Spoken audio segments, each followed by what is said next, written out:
Оуды Лондон, BBC. Саламатсыздар ба?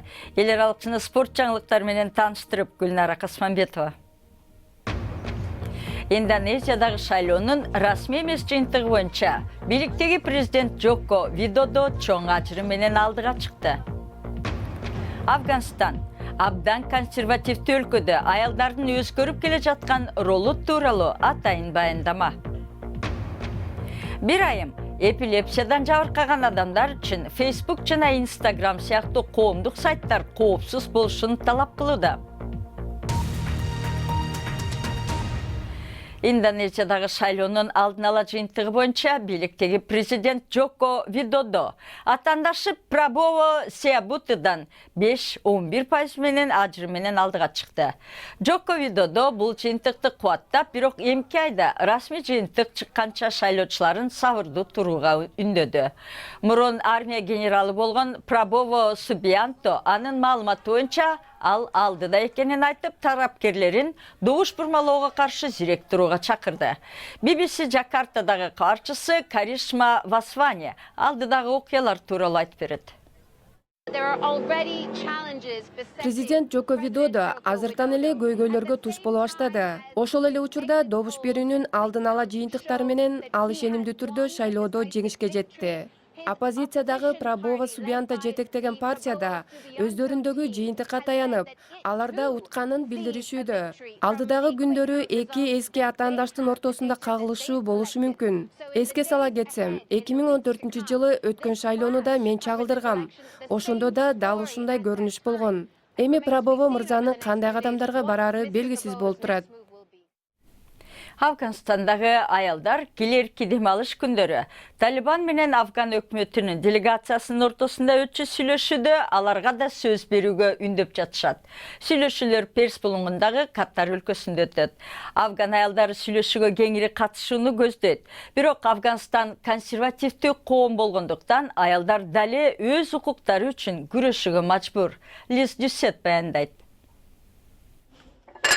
Афганистанды өзгөртүүгө убакыт талап кылынат. Өлкөдө аялдарга жада калса, спорт менен машыгууга дагы тыюу салынган болчу. Хория Курбанинин үй бүлөсү дагы анын спортко кызыкканына каршы болгон. Эми ал өзүнүн бизнесин ачты. Бирок эскичил коомдо Хорияга аялдар үчүн ачкан машыгуу залыңды жап деген коркутуулар көп айтылат. Биз укугубуз үчүн күрөшүп келдик. Эч качан багынбайбыз, күрөшүүбүздү улантабыз. Талибан кыймылы менен сүйлөшүүлөрдөн кийин абал өзгөрүп кетет деп коркпойсузбу? Мен ар дайым коркуп келген коомдо өстүм. Биз коркуп жашайбыз, ага көнүп деле калдык.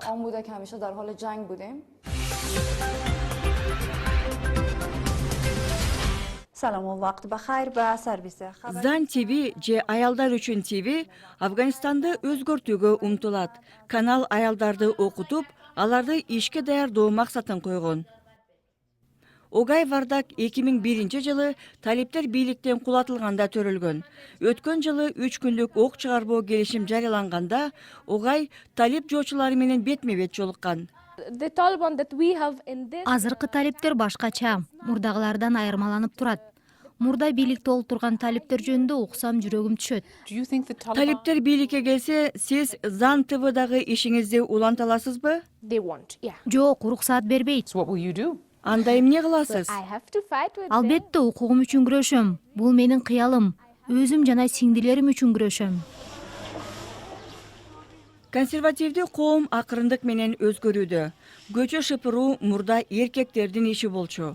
Мыкты жумуш деп саналбаганы менен көчө шыпырып иштеген аялдар үй бүлөсүн багып жатканына кубанууда. Талиптер бийликтен кулатылгандан бери Афганистан кыйла өзгөрдү.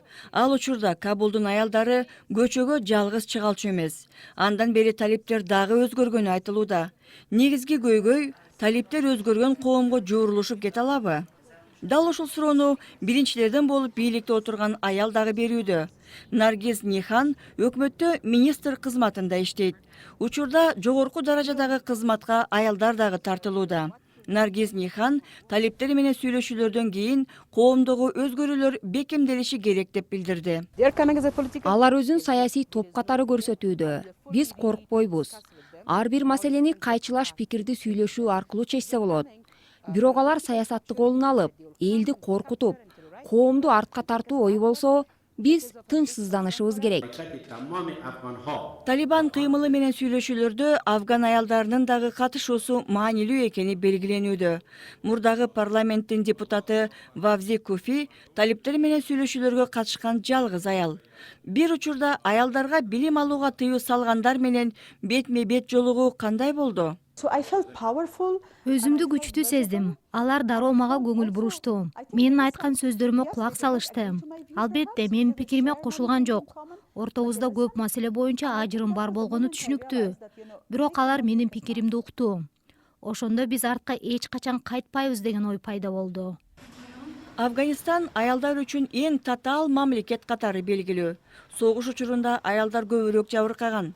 Эми тынчтык орносо, алар өз укугун коргоп калууга умтулууда. Эскичил коомдо аялдардын ролун өзгөртүүгө бел байлаган афганстандык кыз келиндер тууралуу жана башка орчундук кабарларды уюлдук телефон аркылуу интернетибизден окуңуз. Ал үчүн бизде bbc-checkit.com кыйгач-кыргыз деп издеңиз. Англиянын телесинде мээлдети же эпилепсияга чалдыккан кишилердин талмасы кармап кетпесин деп тасмада жарк эткен сүрөттөр бар деген эскертүү чыгып турат. Бирок мындай эскертүүнү интернетке да коюу керек деген талап болгон эмес. Британияда 18 миңге жакын адам фото сезимтал эпилепсиядан жабыркап келет. Эми коомдук сайттар дагы мындай оорукчандарды кооптуу видеодон коргошу керек деген чакырыктар айтылууда. Өзүмдү кармай албай, ичим тартышып калтырай баштайм. Кээде тилимди тиштеп алам жана оозума кан келет. Көп учурда эс учумду жоготуп коем. Бир жолу ал 4 күнгө созулган.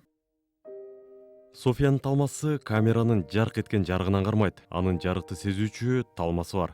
Facebook же Instagramдын баракчаларын ачып отуруп, кандай нерселер чыгып кетерин билбейм. Кээде эпилепсиямды козгой турган сүрөт, видеолор жайгаштырылгандыктан аны көрө калганда өзүмдү башкара албай калам. София сүрөттөргө эскертүү жазылбай чыгаарын айтып, Facebookка жана Instagramга даттанган. Алар анда сен өзүң жактырбаган баракчаларды караба деп жооп беришти. Ошондой болсо да коюлган маалыматтарды, сүрөттөрдү кантип карабай кое алам? Lizo Mzimba was there. His report contains flash photography. Британияда телеберүүлөр жарк эткен сүрөттөр бар деген эскертүү берүүлөрү зарыл. Contains some flash photography. Бирок социалдык тармактарда андай эреже коюлган эмес. Мындан сырткары талмасы бар адамдарга карата атайын мындай сүрөттөрдүн жайгаштырылып жатышы кабатыр кылууда. What some people are doing is creating content. Айрым адамдар талмасы бар адамдарды кызыктыруучу маалыматтарды жайгаштырышып, арасына жарыкка болгон эпилепсиясын козгоочу сүрөттөрдү камтып коюшууда. Инстаграмга ээлик кылган Facebook компаниясы бизге буларды билдирди. Мазактоого кабылган адамдарга жардам берүү үчүн бизде катуу мыйзамдар көрүлгөн. Биз өз платформаларыбызды коопсуз кылууга ар дайым аракет кылып келебиз. Жана бизде бул көйгөйгө көңүл буруубузга үндөгөн үчүн эпилепсия коомуна ыраазыбыз. Бирок мындай жооп Софияны канааттандырган жок. Алардын мындай жоопкерчилиги жетишсиз деп ойлойм. СУДАП деп аталган синдром бар. Анда талмасы кармаган адам сүрөттү көрүп, капысынан өлүп калышы да мүмкүн. Британия бийлиги социалдык тармактарды иретке салчу жаңы мыйзам долбоорун сунуштоодо. Бизге алар эпилепсия коомчулугу менен бирге иш алып барарын айтышты. София адамдардын эпилепсиясын козгоочу сүрөттөрдү токтотуу үчүн дагы көп иштер жасалышы керектигин билет. Сиз көрүп жаткан BBC эми күндүн башка кабарларынын тизмеги. Дональд Трамп президенттик вето укугунан пайдаланып, Йеменде саудиялыктар баштаган аскерлерге АКШ колдоо көрсөтүүсүн сүрөгөн Конгресстин аракетин токтотуп койду. Буунун билдиришинче, Йеменде кеминде 7000 жөн жай киши набыт болду. Алардын көбүнө саудиялыктар баштаган коалициянын аба чабуулдары себеп болгон. НАСАнын окумуштуулары глобалдуу жылуулуктан улам жер планетасынын бети жылууланып келатканын тастыктады. Океан жана жер үстүндө чогулткан маалыматка таянып, изилдөөчүлөр 2003-2017 жылдары планетанын үстүндөгү температурага байкоо салган. Ал арада эки ири банктын жетекчиси климаттын өзгөрүүсүнүн дүйнөлүк финансы системасы ири коркунучка кептелерин эскертти. Тайвандын электрондук дөз шаасы Foxconn компаниясын негиздеген адам деңиздин кудайы ага президенттик шайлоого катышууга илхам бергенин айтты. Терри Гоу Кытайга карата достук маанайындагы саясатын сүрөп, оппозициячыл Коминтан партиясынын талапкерлиги үчүн ат салышат. Миллиардердин айтымында деңиздин кудайы Мазу түшүнө кирип, аны Тайвань кысыгында тынчтыкты сүрөөгө дем берген. Саудиянын соту аялдардын укугун коргогон активисттин соттогуларын артка жылдырды. Ал аялдарга унайдоого уруксат берүүгө үгүттөгөн үчүн былтыр камакка алынган. Ага чалгынчылык жана улуттук коопсуздукка коркунуч келтирген деген айыптар тагылууда. Активисттердин бирөөсүнүн бир тууганы Лужайн Ал-Хатлул эжеси түрмөдө кыйноого алынганын билдирген. Бирок Сауди бийликтери муну четке каккан. Британ окумуштуулары мухиттеги желим таштанды жөнүндө эң алгачкы далилди таап чыгышты. Океандагы желим калдыктары боюнча иликтөөлөр учурунда 1965 жылы изилдөө аппаратына оролуп илешип калган желим баштык табылган. Бул иликтөөлөр соңку 10 жылдары деңизде калдыктар жана таштанды канчалык көбөйгөнүн айгинелеп турат.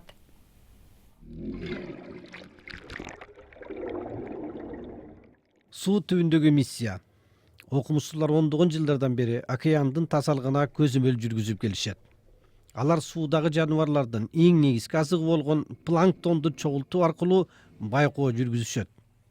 Окумуштуулар эски үлгүдөгү планктон аппаратынын жардамы менен океанга тийгизилген таасирди аныкташып, тарыхый ачылыш жасашкан.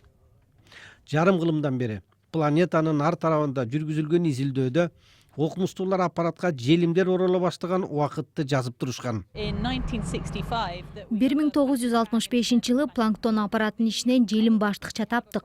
60 жылдардын башында жана аягында ташбакалардын жана деңиз куштарынын эмнени жутаары тууралуу жазылган изилдөөлөр да ошол изилдөөлөр менен дал келет. Бул долбоор 1957 жылдан 2016 жылга чейинки океандагы табылган желим тууралуу тартылган. 1990 жылдардан бери деңизге ыргытылган желим таштандылар кескин көбөйгөн. Соңку жылдары табылган желим баштыктары азайганы алардан акырындап баш тартуу компаниясына байланышы барбы жокпу белгисиз. Изилдөөчүлөр дүйнө жүзүнөн чогулткан бардык эмгектерин бул жерге топтоону улантууда. Бул миссия желим ойлоп табылган убактан бери уланып келе жатат. Эми таштандылардын океандагы таасирин азайтуу үчүн маанилүү маалыматтарды берүү улантыла берет. Жаңылыктар соңунда Таиландтын жээгинен 135 километр сүзүп өткөн ит аман-эсен жээкке жеткирилди. Итке Бунрод деген ат коюшту, ал куткарылган дегенди билдирет. Аны мунай ташыган танкердин командасы Таиланд булуңунун так ортосунда таап алган. Күчүк балык уулаганы чыккан кайыктан түшүп калса керек. Учурда иттин саламаттыгы дурус, аны багып алам дегендер да чыкты. Короңузда бар болсо, итке тамак берип койдуңузбу? Жаңылыктарды алып барган Гүлнара Касманбетова, оодо кайрадан жолукканча саламатта болуңуздар.